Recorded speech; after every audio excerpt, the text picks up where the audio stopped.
Hello friends, welcome back to my channel. कल की video में हमने जाना था नवरात्रि के पहले दिन का महत्व और आज के इस वीडियो में हम जानने वाले नवरात्रि के दूसरे दिन का महत्व। अगर अभी तक आपने हमारी नवरात्रि की पहले वाली वीडियो नहीं देखी है, पहले दिन वाली, तो आप जाके देख लें।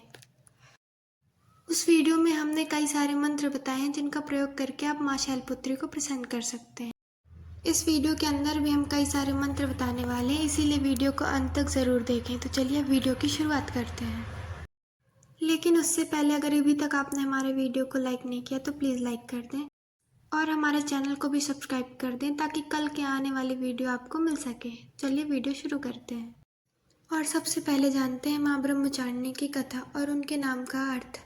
ब्रह्मचारिणी का अर्थ है तप की चारिणी, यानी कि तप का आचरण करने वाली। जहाँ ब्रह्मा का अर्थ है तपस्या और चारिणी का अर्थ है आचरण करने वाली, इसीलिए तप का आचरण करने वाली देवी के रूप में भी जानी जाती हैं। इनका यह रूप अत्यंत ज्योतिर्मय और अत्यंत भव्य है। इनके दाएं हाथ में जप की माला और बाएं हाथ में कमंडल रहता है। पूर्व जन्म में इस देवी ने हिमालय के घर पुत्री रूप में जन्म लिया था, इसीलिए इन्हें शैलपुत्री कहा गया है। और नारद जी के उपदेश से भगवान शंकर को पति के रूप में प्राप्त करने के लिए इन्होंने घोर तपस्या की थी, जिस कारण इन्हें ब्रह्मचारिणी के रूप से जाना गया। ब्रह्मचारिणी के नाम से इन्हें अभिहित किया गया। 1000 वर्ष पहले इन्होंने फल खाकर समय बिताया, 100 वर्षों तक केवल जमीन पर रहकर निर्वहन किया। कुछ दिनों तक कठिन उपवास रखे, खुले आकाश के नीचे वर्षा और धूप के घोर कष्ट सहे। 3000 वर्षों के बाद टूटे हुए बिलपत्र खाए और भगवान शंकर की आराधना करती रही।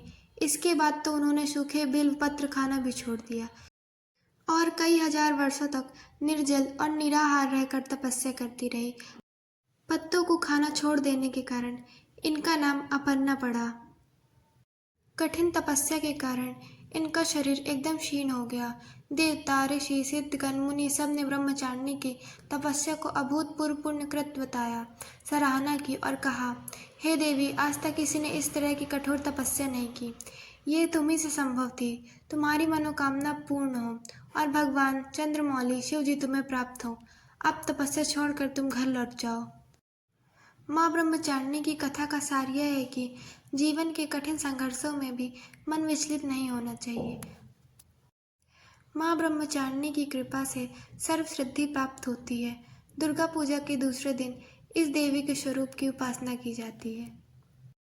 अभी हमने जाना माँ ब्रह्मचारिणी की कथा, अब जानते हैं उनका स्रोत पाठ।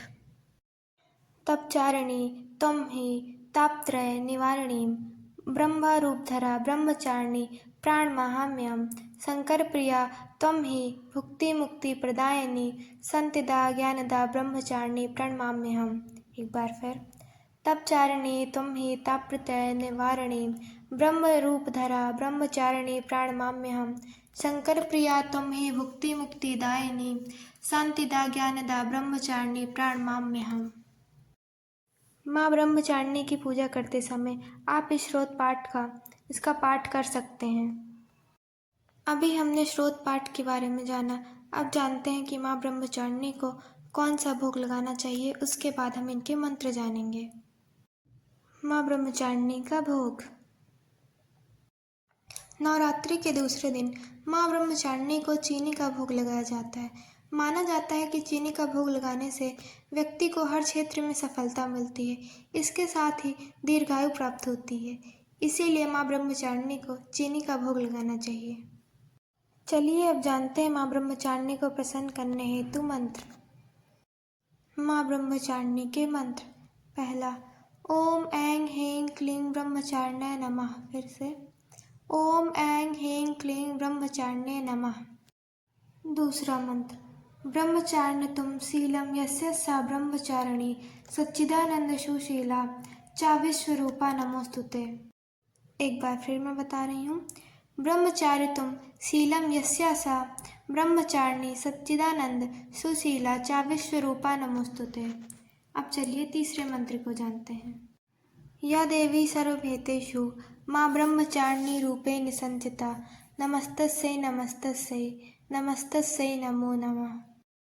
दधाना कर्माभ्याम अक्षमाला कमंडलु, देवी प्रसीदतु मयि ब्रह्मचारिणी नुतमा। या देवी सर्वभूतेषु माँ ब्रह्मचारिणी रूपेण संस्थिता। नमस्तस्यै नमस्तस्यै नमस्तस्यै नमो नमः। दाधान कर्माद्याभ्याम अच्छमाला कमंडलु देवी प्रसीदतु मयि ब्रह्मचारिण्योत्तमा।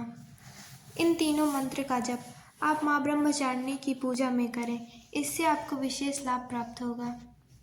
चलिए अब जानते हैं कि इस दिन कौन से रंग के वस्त्र पहनने चाहिए। माँ ब्रह्मचारिणी को सफ़ेद रंग बहुत प्रिय है, इसीलिए अगर आप इस दिन सफ़ेद रंग के वस्त्र पहनकर माँ ब्रह्मचारिणी की पूजा करते हैं तो वह अत्यधिक प्रसन्न हो जाएंगी। इसीलिए आप इस दिन सफ़ेद रंग के वस्त्र का चयन करें, आप सफ़ेद रंग के वस्त्र पहनें। तो आज की इस वीडियो में हमने जाना माँ ब्रह्मचारिणी की कथा, उनका स्रोत, माँ ब्रह्मचारिणी को प्रसन्न करने हेतु विशेष मंत्र और साथ ही उनको कौन सा रंग भी पसंद है। और कल जो हमारी वीडियो आ रही है उसमें हम जानेंगे माँ चंद्रघंटा को क्या पसंद है, उनकी कथा। इसलिए उस वीडियो के नोटिफिकेशन आपको मिल सके इसलिए हमारे चैनल को सब्सक्राइब कर लें और बेल आइकन को भी प्रेस कर लें। और आपको हमारी ये वीडियो कैसी लगी ये हमें कमेंट करके बताएं और सभी के साथ हमारी ये वीडियो शेयर भी करें ताकि सभी लोगों को तक ये जानकारी प्राप्त हो। Thanks for watching.